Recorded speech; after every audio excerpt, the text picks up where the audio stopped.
मैं महाराष्ट्र नवनिर्माण सेनेच्या अध्यक्षांना म्हणजेच माननीय श्रीयुत राज ठाकरेजींना मी विनंती करते की त्यांनी या विराट सभेला संबोधित करावं.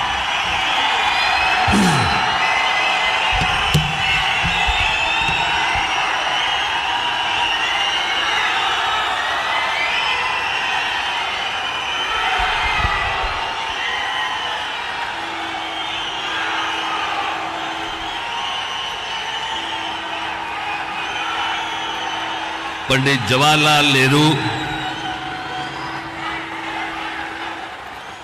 याच्यानंतर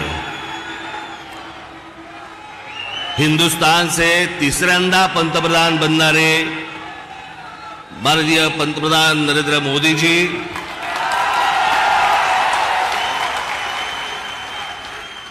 सन्माननीय व्यासपीठ आणि माझ्या जमलेल्या तमाम हिंदू बांधवांनो, भगिनींनो आणि मातांनो,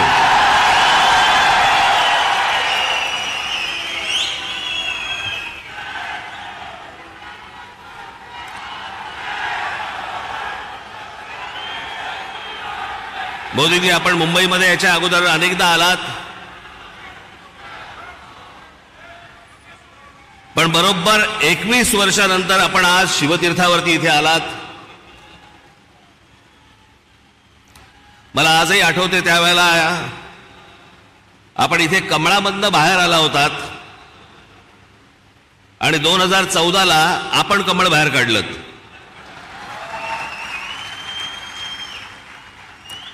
मी आज फार वेळ काही भाषण करणार नाही. आपल्याला सगळ्यांना मोदीजींचं भाषण ऐकायचंय. गेल्याच महिन्यामध्ये माझं इथे भाषण झालेलं आहे. 3 टप्प्यामध्ये फक्त बोलणार आहे मी. त्यातला 1 टप्पा झालेला आहे.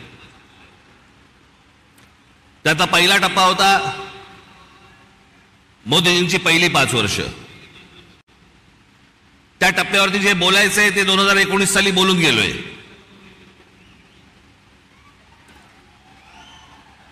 ओरली आता गेली 5 वर्ष. मला असं वाटतं आता देवेंद्रजी, मुख्यमंत्री अजितदादा, इतर सर्वांनी, उद्धव ठाकरे, शरद पवार आणि इतर सर्व माणसांवरती वेळ घालवला. मला असं वाटतं त्यांच्यावरती बोलायची गरज नाही. जे सत्तेतच येणार नाहीये त्यांच्याबद्दल आपण का बोलतो?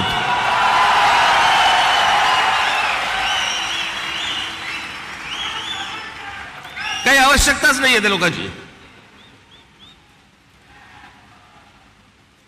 मला असं वाटतं की अनेक अशा योजना ज्या गेल्या 5 वर्षामध्ये झाल्या, मी त्या दिवशी माझ्या सभेमध्ये म्हटलं होतं, टीकेच्या वेळेला टीका, समर्थनाच्या वेळेला समर्थन, प्रशंसेच्या वेळेला प्रशंसा. पण काही गोष्टी अशा आहेत की जे माझ्या आता गेल्या काही सभांमधनं मी उद्धृत केल्या की 90च्या दशकामध्ये जे एक प्रकरण घडलं सगळ्यात मोठं, ते म्हणजे बाबरी मशिदीचं. हजारो कारसेवक तिकडे उत्तर प्रदेशमध्ये गेल्यावरती तिथे मुलायम सिंग यादवच्या लोकांनी, पोलिसांनी तिकडे आमच्या कारसेवकांना ठार मारले, सरयू नदीमध्ये प्रेतं फेकून दिली. ते चित्र काही माझ्या डोळ्यासमोर कधी गेलं नाही. आणि ज्यावेळेला बाबरीचा ढाचा पडला त्याच्यानंतर ते राम मंदिर बनवू मनात असं आलं होतं की कधी हे बनणार नाही बहुधा.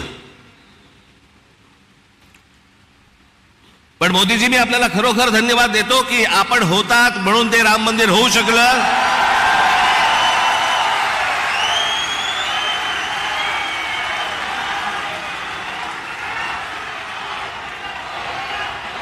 अन्यथा ते झालंच नसतं.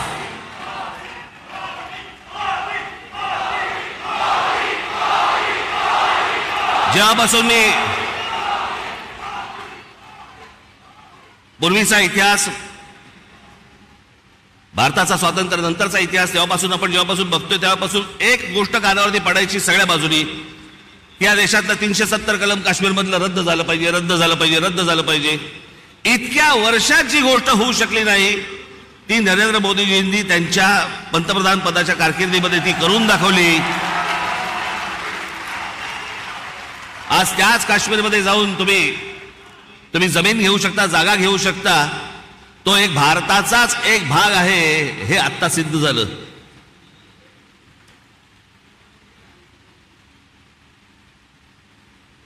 राजीव गांधी ज्या वेळेला पंतप्रधान झाले त्यावेळेला एक मोठी केस झाली होती आणि एक प्रकरण सुप्रीम कोर्टामध्ये होतं आणि सुप्रीम कोर्टाने निकाल हा शाह बानो नावाची एक महिला होत्या त्यांच्या बाजूने लावला होता आणि सुप्रीम कोर्टाने तो निकाल लावल्यानंतर राजीव गांधींनी खासदारकी तो लोकसभेमध्ये बहुमताच्या आधारावरती तो सुप्रीम कोर्टाचा निकाल म्हणजे ज्या बाईला न्याय मिळाला होता तो काढून टाकला आणि त्या मुस्लिम महिलेला कधी न्याय मिळू शकला नव्हता एका छोट्या पोटगीसाठी.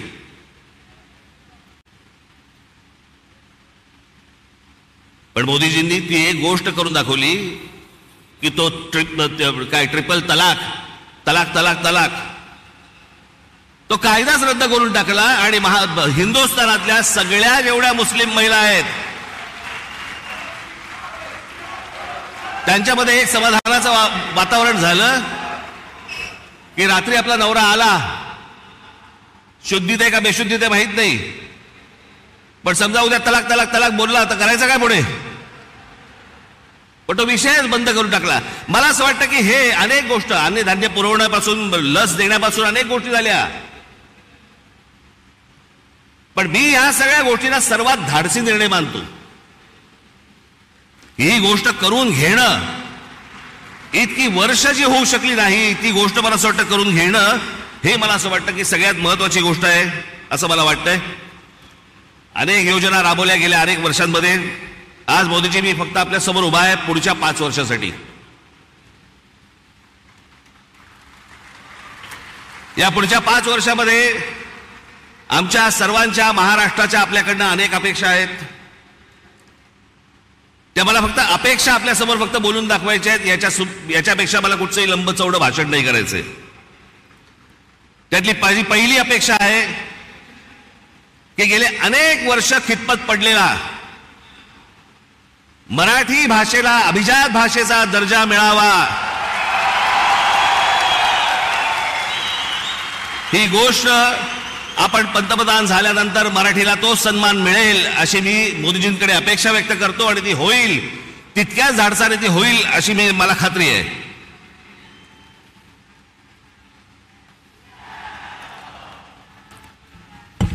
दुसरा विषय, कारण बाकीचे कसं आहे, बाकीच्या सगळ्या गोष्टी महाराष्ट्रामध्ये करण्यासाठी म्हणून आमचे देवेंद्रजी आहेत, एकनाथराव आहेत, अजितदादा आहेत, बाकीचे करतील. पण या देशाच्या अभ्यासक्रमामध्ये या देशावरती साधारणपणे 1000 वर्ष परकीयांनी राज्य केलं, पण त्या 1000 वर्षामधली 1400 वर्ष हे मराठा साम्राज्य होतं या संपूर्ण हिंद भूमीवरती. त्या मराठा साम्राज्याचा इतिहास हा शालेय शिक्षणामध्ये मुलांना लहानपणापासून शिकवला जावा की जेणेपासून हा देश कसा उभा राहिला हे या अख्ख्या देशातल्या मुलांना आणि भविष्यातल्या पिढ्यांना कळेल. तिसरी गोष्ट,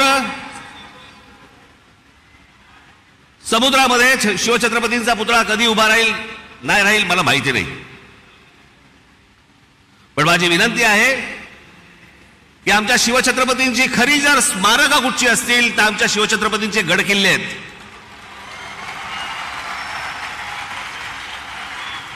आणि या गड किल्ल्यांना पूर्वीचं ऐतिहासिक वैभव प्राप्त करून देण्यासाठी म्हणून आंतरराष्ट्रीय दर्जाची एक समिती नेमावी.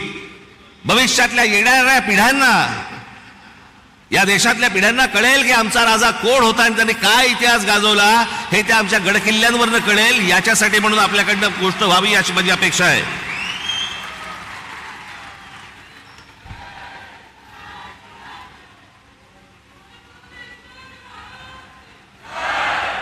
चार पाचच गोष्टी आहेत, माझ्या फार नाही आहेत. देशभरामध्ये अनेक ठिकाणी मोदीजी आम्ही पाहिलं की आपण उत्तम रस्ते बनवलेत, अनेक फ्लायओव्हर्स बनवलेत, अनेक ब्रिजेस बनवलेत. माझी आपल्याला कळकळीची विनंती आहे की गेल्या 18-19 वर्ष आमचा मुंबई गोवा महामार्ग हा अजूनही तसाच आहे, अजूनही तसाच खड्ड्यामध्ये आहे. तो लवकरात लवकर व्हावा अशी माझी आपणा सर्वांना विनंती आहे. मगाशी रामदासभाईंनी उल्लेख केला, मोदीजी आपण पण आपल्या अनेक सभांमधनं पण सांगितलं, पण आज जरा खडसावून सांगावं की या भारतामध्ये डॉक्टर बाबासाहेब आंबेडकरांनी जे उभं केलेलं जे संविधान आहे त्या संविधानाला कुठेही धक्का लागणार नाही. तुम्ही लावणार कधीच नव्हतात, पण जे विरोधक ज्या प्रकारचा प्रचार करतायत मला असं वाटतं त्यांची तोंड एकदाचीच बंद व्हावीत की जेणेकरून परत त्यांची तोंड उघडली जाणार नाहीत, अशी अनेक जनतेची या महाराष्ट्रातल्या अपेक्षा आहे. या देशामध्ये अनेक करोडो मुसलमान आहेत, लाखो मुसलमान आहेत, देशभक्त मुसलमान आहेत, जे या देशावरती प्रेम करतात, जे या देशावरती खरंच त्यांची निष्ठा आहे. खरं तर सांगायची गरज नाही, पण काही मुठभर आहेत जे आज उद्धव ठाकरे आणि काँग्रेसला जे पाठिंबा देणारे आहेत ना, त्यांचा उद्देश हा फक्त गेल्या 10 वर्षात त्यांना डोकं वरती नाही काढता आलंय. आणि ते डोकं वरती काढण्याचा मार्ग कोणता, तर काँग्रेस सारखा सुलभ मार्ग नाही. याच्यासाठी म्हणून ते आज त्यांना सगळ्यांना पाठिंबा देत आहेत. पण लाखोच्या संख्येने, करोडोच्या संख्येने आज मुसलमान आपल्या बरोबर आहेत.